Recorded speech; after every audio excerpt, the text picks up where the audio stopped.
I'm going to focus on really this idea of intercepting the RTK feedback as one of the big vulnerabilities and needs in colorectal cancer. You heard a bit about this. This is a nice visualization of the mutant selective inhibitors, the pan-KRAS inhibitors like the BI compound that we just heard about, and the pan-RAS inhibitors that are being developed as well. And these are all, I think, the breakneck speed that we hear is certainly really critical. Now, you heard a little bit about this balancing act between the GDP and the GTP state of RAS and the modulators. And one of the key effectors, certainly in wild-type RAS, is this upstream input through the RTK. This is now showing the role, and I'll talk a little bit about SHP2 and SOS inhibitors in this context.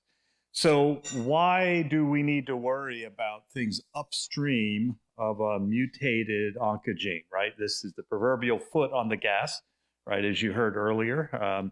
And what we've recognized is that there's a role for some of these dual inhibitions, and we'll really contrast here the EGFR and the SHP2.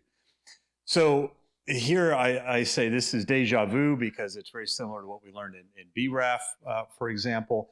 But this is just showing that different tissue types, despite having the same mutational profile and at a first order at least, have very different activity with the single agent inhibitors. And we can kind of summarize a very simple perspective on what's going on here by really borrowing some of the knowledge that we have from BRAF. And so this is this recognition that when you have an oncogene, you're activated, you're no longer relevant upstream signaling, but as soon as you inhibit that oncogene, in this graphic BRAF, but you can substitute KRAS, you get downstream repression of the signaling. But there's this feedback mechanism, and this is what's different also in the tissues, how these feedback mechanisms are really established and what's that underlying circuitry. And that's really hard until you perturb the system. When you perturb the system and inhibit, what you can see are these feedback mechanisms where you then de-repress these feedback mechanisms. You can then release their number of phosphatases and others, signaling up through, in this case, EGFR. Now, EGFR is now relevant, even though it wasn't before. Now it is. You're uncovering that secondary dependency. That's the survival mechanism. It will signal around the mutant oncogene, restore. And then the idea, of course, being that if you can now inhibit that feedback mechanism, that then you can suppress the signaling. So with that background, so EGFR is critical, but what we're learning is that there are multiple RTKs involved in this, and that there's other HER family members, FGFR involved, to the point that it's really not feasible to say, well, let's go inhibit each receptor tyrosine kinase. Just toxicities, complexities are not there. So the efforts are really thinking about how can we, thinking about the base case of inhibiting EGFR, but how can we then start to think about either SHP or SOS inhibitors with the goals, perhaps simplistically, of intercepting all this other RTK signaling. And sure enough, when we do this in mouse models, we can now see that we get deeper responses in these models when we have a SHP2 inhibitor compared with an EGFR inhibitor, this on top of the sotorasib agent.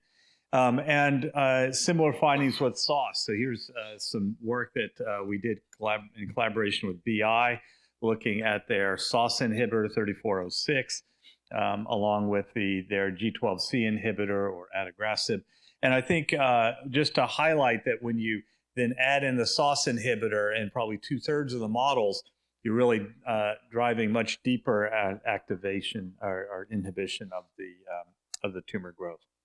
So this is in clinic, these concepts now. So here's the SHP2 inhibitor and a KRAS inhibitor.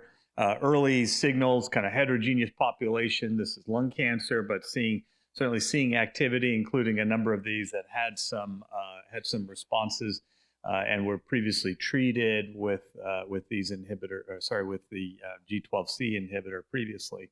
Here's a sotorasib and the RevMed SHP2. Again, encouraging but small numbers. So these are really ongoing, and I think, and we're seeing the SOS inhibitors coming into clinic as well. Now, these lessons we're learning in the G12C setting.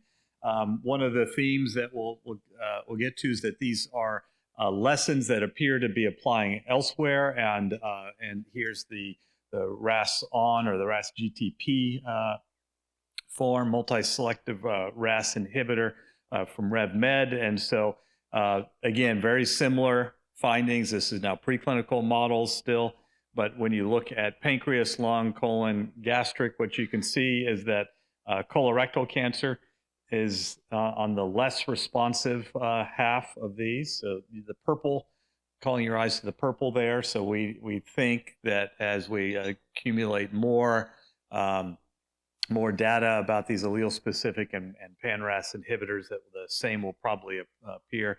And indeed, when you go back to the lab and look at SHP combinations with some of these RAS-on inhibitors, that's really what it takes to get some of these regressions. So we'll have to see. My final slide is just acknowledging that that this has been, looks encouraging to intercept some of this additional signaling, but the toxicity and relative benefits remain to be seen. SHP inhibitors are not particularly easy drugs, as you can imagine, intercepting a lot of the RTK signaling. So we do see some side effects there. SOS we'll learn more about here. And so I think we're going to be, this is one that may be a little difficult to take a pan-RAS with a SHP2, would be my prediction. We'll have to see, but really thinking about the allele-specific therapeutic windows combined with these may be worthwhile.